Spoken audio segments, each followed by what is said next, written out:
हा पक्ष कोणामुळे आहे तर या राज्यामध्ये सामान्य कुटुंबातले जे आपले पदाधिकारी आहेत ते आजही कष्ट करतात त्यांच्यामुळे आहे।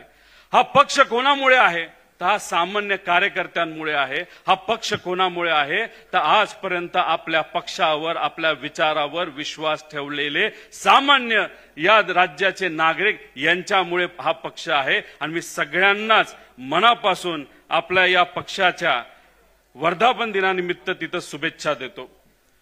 जाता जाता फक्त एवढीच विनंती आपल्या सर्वांना करतो, आदरणीय जयंत पाटील साहेब असतील, सुप्रियाताई असतील, देशमुख साहेब असतील, आव्हाड साहेब असतील, टोपे साहेब असतील, भूषणजी राजे होळकर साहेब असतील, गायकवाड साहेब असतील, असे अनेक मोठे नेते आज कदाचित त्यांना इतर मोठे पक्ष बोलवत सुद्धा असतील, पण विचारासाठी आणि आदरणीय पवार साहेबांसाठी हे सर्व नेते आदरणीय पवार साहेबांबरोबर राहिले। एकदा जोरदार यांच्यासाठी टाळ्या वाजवून यांचा सत्कार आपण सर्वांनी केला पाहिजे। इथं उपस्थित असणारे सर्व पदाधिकारी, कार्यकर्ते, सर्व पक्षाचे निष्ठावंत कार्यकर्ते यांच्यासाठी सुद्धा जोरदार टाळ्या वाजवून हा आपण सर्वांनी सत्कार केला पाहिजे।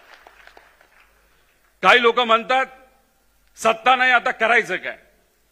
मी एवढंच तुम्हाला म्हणेल, आपण पवार साहेबांकडनं काय शिकलो तर संघर्ष करायला शिकलेलो आहे।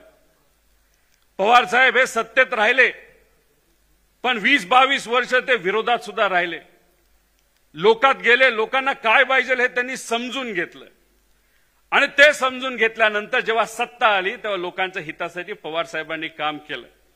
आज ठीक आहे